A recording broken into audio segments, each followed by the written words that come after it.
lecturer in pharmaceutical cell biology here at the School of Pharmacy in UEA. I'm not a registered pharmacist, I'm actually a biologist by training with a PhD in virology and quite a long time of experience doing research in the area of chemokine receptors that are basically involved in HIV transmission. So let's start off with a couple of facts about HIV. What do we know about HIV? HIV, as everyone should know by now, stands for human immunodeficiency virus. So what does actually human immunodeficiency virus mean?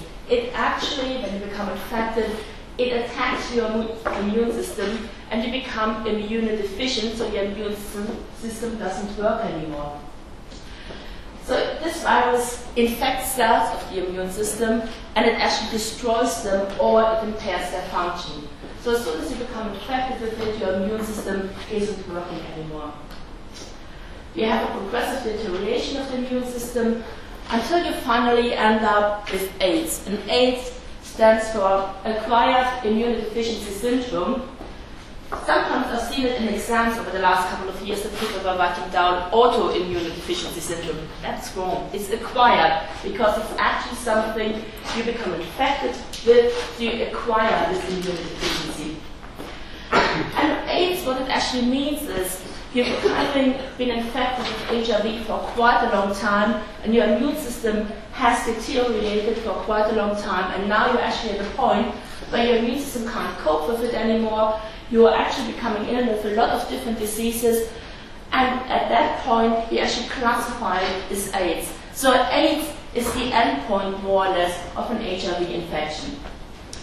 Why do we care about HIV? Because it infects a lot of people, and it actually still kills a lot of people worldwide, as we see in a minute.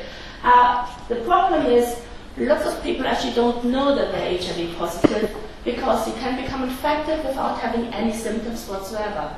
So you might be infected and you don't know about it. And that's really a point about HIV, because if you have infected people who don't know about it, they're not taking any precautions, so they can pass on the virus in the community. When we actually look a bit more at a definition of AIDS, AIDS is defined when you actually have CD4 positive cells in your blood, or if you have less than 200 CD4 positive cells per cubic millimeter of blood in your body. And as you see in a minute, CD4 cells are very important, A, for your immune system, how your immune system works, but also how the virus gets inside your cells.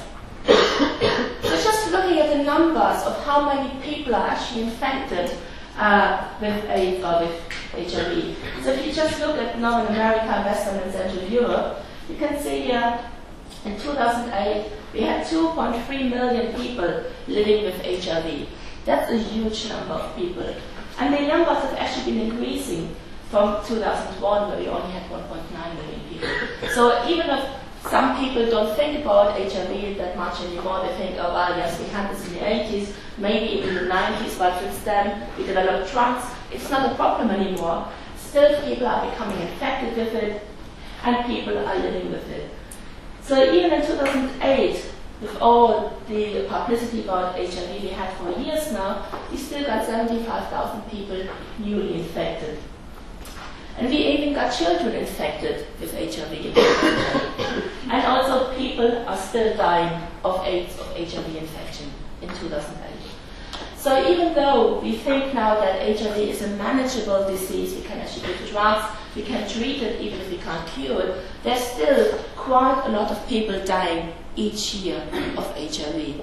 And if you look at global estimates, and this is from 1990 to 2008, you can actually see globally the number of people living with HIV are still increasing.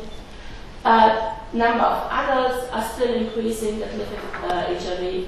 And if you look here, the number of adult and child deaths due to AIDS are still on the increase. Even if it looks like it's flattening out there, or it might even be in the decline a bit, but still overall there's a trend for the numbers of deaths to increase over time. So even though we know all this about it, or we know we have the drugs, we know how we can actually transmit HIV, what we can do to prevent transmission, we still have this huge problem worldwide that millions of people are infected and that hundreds of thousands of people are dying of AIDS each year. So if you look a bit at the history of HIV/AIDS, where does it actually come from and since when do we know about it? It was first discovered in 1981 in America, to be specialized about it in San Francisco, that there were unusual infections in homosexual men. Infections, pneumonia that normally were never seen before, and suddenly there was this huge outbreak of these unusual infections in homosexual men. At that point, no one knew what was actually causing these infections, but it became clear a couple of years later that there was an epidemic going on. People were having unusual infections, having Kaposi sarcomas, having pneumonia, and were actually dying of disease. And this disease at that point was called AIDS. No one knew what was causing AIDS, but what people could see, what doctors could see, is that this disease, whatever it is, whatever causes it, actually destroys the immune system of the patient. And it needed Luc Montagnier in 1983 in France to actually discover the virus. So he was the first one to discover the HIV virus, and he actually got the Nobel Prize in medicine as well for it a couple of years ago. Bob Gallo, later on, a year later, rediscovered the same virus and basically confirmed Luc Montagnier's work. And it took until 1985 before the first HIV test was actually available. Until then, so for 4 or 5 years, people were becoming ill, they're dying of disease, but you couldn't actually test whether they are infected with something or whether they are suffering from this disease or not. So this was a major breakthrough when the first test was actually made available. At that point, you could actually see whether a patient might be positive for HIV, might actually be infected. In 1986, a second HIV strand was actually identified, HIV-2, more or less similar to HIV-1, slightly less pathogenic, but still it will cause AIDS. And in 1987, we had the first drug actually approved by the FDA to treat AIDS. That drug was successful for a while, but then it turned out that HIV can mutate quite quickly, and resistant strains came out really, really quickly after the first use of this drug, so the drug was rendered completely pointless after a while.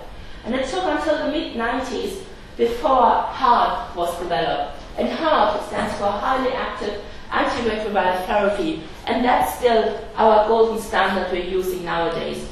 If someone is suffering from HIV infection, someone suffering from AIDS, we will treat them with HAART. And we're going to look at HAART a little later in more detail. So how can you actually pick up HIV? How can you become infected with it? Well, it's a blood-borne virus, so if you come in contact with blood, even if it's menstrual blood, if you come in contact with semen, if you come in contact with vaginal fluids, you can become infected with HIV. What are the methods normally how you become infected? Well, sexual contact is one of the main problems we're having with HIV. It's a sexually transmitted disease, and if you have unprotected sex with someone who actually is positive for HIV, you have a very good chance of becoming infected with the virus. But also, blood-to-blood contact can lead to an infection.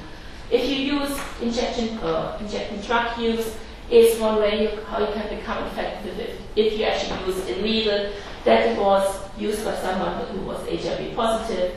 If you're giving blood transfusion and the blood contains the virus, that's a very high chance where you actually can become infected.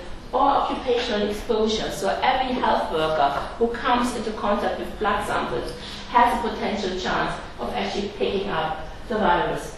And a very important transmission route is actually a vertical transmission from the mother to the unborn child. So you can actually transfer the virus towards your unborn child before or just after childbirth.